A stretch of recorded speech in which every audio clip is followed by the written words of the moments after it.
Hey, what's going on, everybody? Welcome to Servant of Christ Ministries, and welcome to the final video, the final portion of Scripture of Revelation chapter 1 in this series. I am so excited to have made it this far, and hopefully you guys have been enjoying the videos and have been taking notes and have been studying and sharing it with your friends.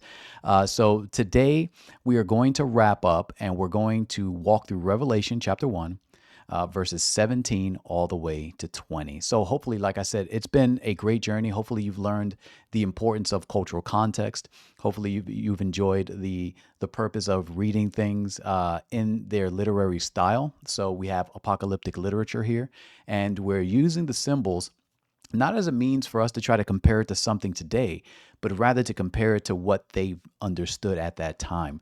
And hopefully it's been very encouraging. So, just to kind of give you a quick little summary, we've learned that the origin point of the book of Revelation, or this chapter that we're reading and the rest of them, the entire letter, is its origin is found in the Father, then given to Jesus, then given to the angel, which was given to John, and then to the seven churches that are in Asia.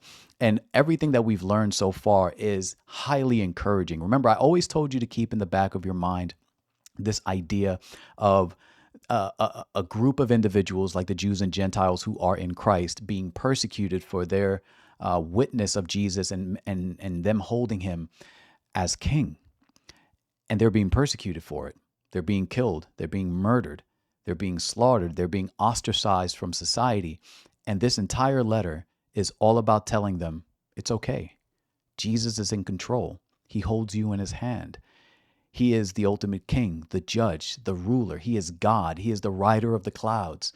He is the magnificent one. He is the powerful one. He has the voice of many waters. He has the penetrating insight so he can execute judgment. He stands ready with a golden sash. And if all of these things that I'm saying is very foreign to you, that means you didn't watch the past 3 videos. But it's my way of trying to get you to, go over there. But if you are here and you want to watch this one, it's going to be great. Okay. So what we're going to do is we're going to walk through the final verses. So just as a little bit of a kind of lead into. So the last video, we conveyed the idea or saw the image that John saw. And the question we're going to answer is, why in the world did John almost dropped dead when he saw that? We talked about it last time. It's because he saw this magnificent deified image of Jesus, and the fact that he had a sword coming out of his mouth, eyes like a flame of fire, skin made of reflective bronze that conveyed his glory, his honor. He saw all of these wild images. And then this happens. In Revelation chapter 1 and verse 17, it says, "When I saw him, I fell at his feet as though dead.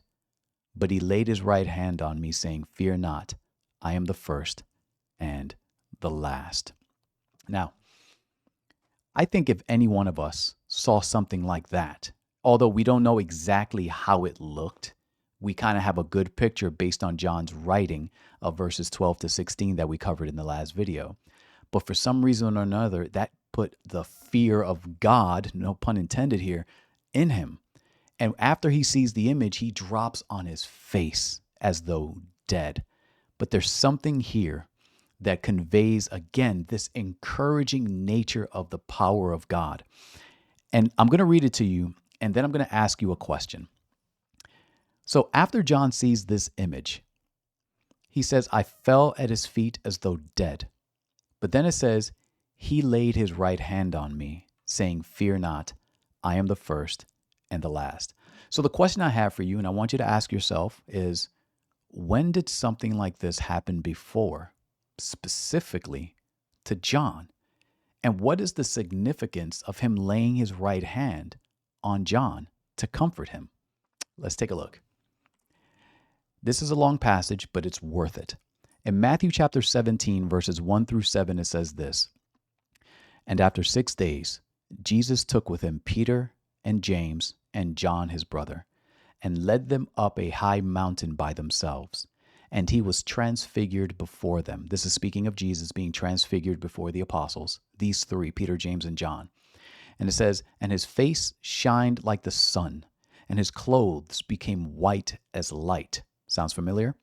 "And behold, there appeared to them Moses and Elijah talking with him. And Peter said to Jesus, 'Lord, it is good that we are here. If you wish, I will make 3 tents. In different translations, it says tabernacles, and it says, I will make 3 tents here, one for you, one for Moses, and one for Elijah.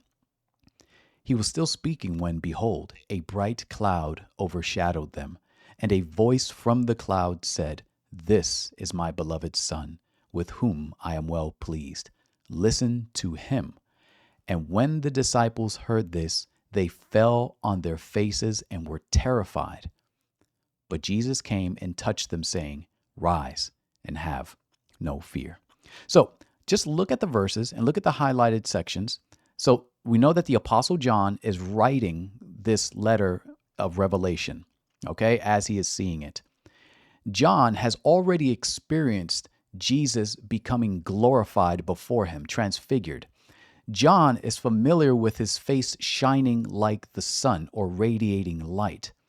He also knows that his clothes became white as light, and we know white as light being this conveyed of power and royalty and purity. Look at the next section.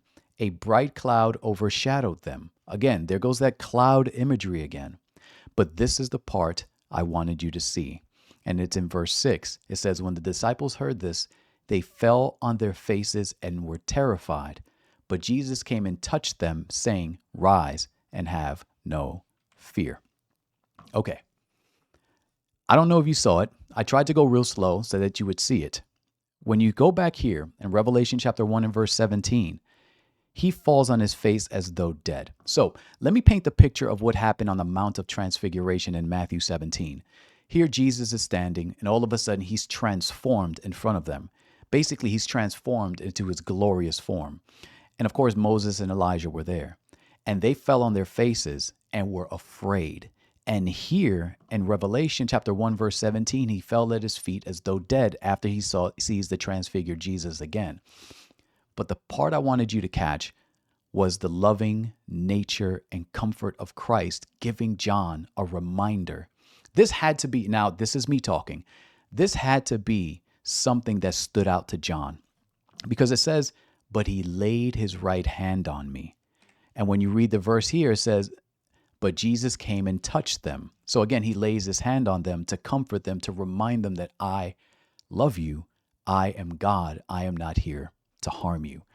To me, that's one of the most significant things to see in verse 17. I don't know. What did you see? Maybe something else stood out to you. All right. So let's continue. In Revelation chapter 1 and verse 18, it says this, And the living one, I died, and behold, I am alive forevermore. And I have the keys of death and Hades. So after comforting John, he tells him this, I am the living one. I died, and behold, I am alive forevermore. So of course, it's talking about his death, burial, and resurrection. And then he says, I have the keys of death and Hades. Now, this is weird because does Jesus have literal keys in his hands, and do they unlock things in the underworld? Is that what he's saying? Or is this conveying something that both Gentiles and Jews would understand? So when he says, I have the keys of death and Hades, let me give you a little bit of insight.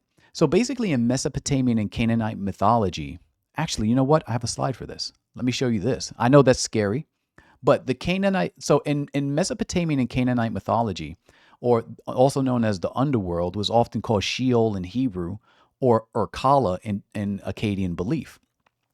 And Hades was depicted as a place from which no one could escape. It was often controlled by a deity or a guardian who held keys or had the power to admit or release souls. So the Gentiles had this idea that there were these pagan deities that controlled the afterlife and where and how people would rise and be taken and had the keys, right? So when you see this image here, these are two gods that they had. So on the left-hand side, you see the pagan god Mot, and on the right is Ereshkigal. So the Canaanite god Mot, or also known as the god of death, and the Sumerian goddess Ereshkigal, which is on the right-hand side of your screen, was known as the queen of the underworld. And these individuals were thought to govern the dead. So, in fact, Ereshkigal was said to have gates and locks controlling access to the underworld. So, why is that important? Well, because Jesus is conveyed as having the keys of Hades and death, And here, the Gentiles would see this as, wait a minute, I thought Mot and Ereshkigal had access to the underworld. So, and let's add another one. Pluto, in the Greco-Roman thought, Hades, ruled the underworld, and it was believed that he had control over the fate of souls. So the idea of gods or rulers holding keys to death was a common theme, signifying ultimate power over life and the afterlife. So when Jesus says, I have the keys of death and Hades, what he's saying to an audience that is familiar with these terms is, I'm the one that controls the afterlife. I'm the one that controls the souls that go in and out of hell and Hades. I am the one who has the power. Extremely encouraging to people who used to think that other gods had it, because I'm sure in their mind they might have thought, well, what about the ones who rule the underworld? Does this Jesus control it? And then Jesus says, I have the keys of death and Hades. This is absolutely beautiful. So in Revelation chapter 1 and verse 18, when he says, and the living one, I died, and behold, I am alive forevermore. I have the keys of death and Hades. Let's read a couple of scriptures, okay? In Deuteronomy chapter 32 and verse 39, it says, see now that I, even I am he, and there is no God beside me. I kill and I make alive. I wound and I heal, and there is none that can deliver out of my hand. So immediately, as we read the Old Testament, these things should come to our mind that God is the one that controls life. He controls the life that comes in and out of this world. He has the keys of death and Hades. Okay? But notice that he also says, I died and behold, I am alive forevermore. What he's saying here is that because I died and I am alive, I have conquered death. Right? So let's go on to 1 Samuel 2:6. It says this, the Lord kills and brings to life. He brings down to Sheol and raises up. Right? So immediately we're given this image that Jesus is in fact the one in control. He's obtained the keys of death. This is again highly symbolic because he has sacrificed and died on behalf of the people, and then he resurrected and he is alive, demonstrating that Jesus conquered death. Jesus conquered Mot. Jesus conquered Ereshkigal. Jesus conquered Pluto. Jesus conquered Hades. Whatever they think has control, Jesus is the one in ultimate control. So he's usurping his authority. He's asserting, not usurping, he's asserting his authority over the pagan gods. And the Gentiles at this time in the church are like, well, I don't have anything else to be afraid of. Jesus is king. Jesus is the ruler. He holds the keys of death. And I'm sure a scripture like this would have popped up in their mind. In 1 Corinthians chapter 15 and verse 55, it says this, when the perishable puts on the imperishable, and the mortal puts on immortality, then shall come to pass the saying that is written, death is swallowed up in victory. O death, where is your victory? O death, where is your sting?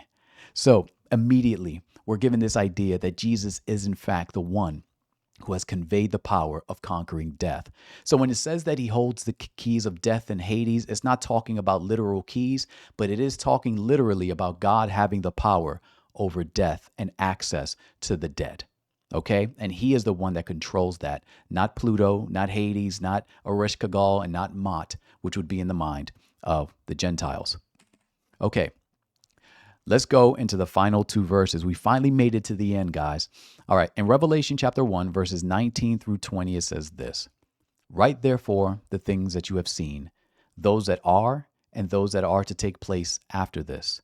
Verse 20, as for the mystery of the 7 stars that you saw in my right hand and the 7 golden lampstands, he is about to interpret what that means. The 7 stars are the angels of the 7 churches, and the 7 lampstands are the 7 churches. So if you remember, when Jesus first appeared, he appeared amongst the golden lampstands. And the golden lampstands are God's churches, or the 7 churches that they're writing these letters to in Asia that we could cover it in the first video. So now when you see Jesus standing amongst the lampstands, this is Jesus within the body of Christ, within the church, right? And then it says, let me pull it up for you. He says, As for the stars you saw on my right hand and the seven golden lampstands, he says the seven stars are the angels of the seven churches. Now, again, I believe that the angels of the seven churches are referring to the messengers or the elders of these seven churches, and that God is saying, I have them in my hand, and also that he is amongst the body of Christ. Okay. So why is that significant? To me, one of the things that I see there is that God is conveying that. Now, remember, this is an accumulation of evidence and information that we've covered.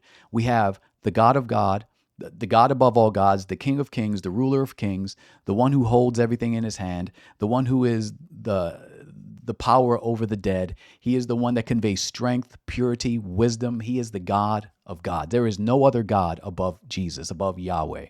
So he conveys all of that, and he says, I am the one who stands amongst the church, and I have the seven elders in my hand. I am the one in control. There is nothing that can snatch you. And that is the next verses I want to show you guys to give you a little bit of encouragement. So in John chapter 10, verses 27 to 29, it says this: My sheep hear my voice, and I know them, and they follow me. I give them eternal life, and they will never perish. Again, this is a picture of God having control of life, and no one will snatch them out of my hand. My Father, who has given them to me, is greater than all, and no one is able to snatch them out of my Father's hand. I don't know about you, but when I see that imagery conveyed and the accumulation of what Jesus is saying in Revelation chapter 1, and it finds its crescendo in a sense of God having control of the church, no one can snatch them out of my hand. Let me read the verse again. And it says, as for the seven stars you saw on my right hand, he's talking about the elders here, I believe, and he's holding them in his right hand, and that he stands amongst the lampstands. What he's saying is, I am in control and no one can snatch you out of my hand. Okay? So this is the end of Revelation chapter 1, verses 1 through 20. We went through a lot of information, and I know that you're going to take some time studying this. Make sure you take notes and make sure you go back over it with a fine-tooth comb and reveal in the comments what the Lord taught you in this series. Maybe something he revealed to you that I didn't highlight or focus on. Make sure you guys like, share, subscribe to this video or to this channel. Can't subscribe to a video, I don't think. Subscribe to the channel for more Bible studies like this. So here's where we're ending. What we should take away from this. Let's summarize it. Jesus is in control. Think about this from a persecuted church's perspective. They have just been shown the power of God, that God has the power over life and death, that God is in control in the sense that he has the ultimate authority. He wears a golden sash to denote his readiness, his purity, and his royal authority. He has bronze feet and reflecting light. He is the radiance of God. He is the exact imprint of God. If you want to know what God is like, look at Jesus, right? Loving, caring. This God sacrificed himself for you, washed you in his blood so that you can obtain eternal life. I give you eternal life, he says. And as a matter of fact, not only does he give it to you, but then after you have it, he holds you in his hand. He stands amongst the body of Christ and gives encouragement to let them know that there is nothing that can snatch you out of my hand. I am in control. I have ultimate power, and I am the God that you should worship. With that said, God bless you guys. Thank you so much for joining me on this series. And if there's anything else you would like for me to cover like this, please leave it in the comments below. Thank you for your support. Thank you for your love. And thank you mostly for those who are praying for me in this ministry. I really appreciate it. God bless. Take care. Grace and peace. And worship Jesus and study your word. God bless and take care. Peace.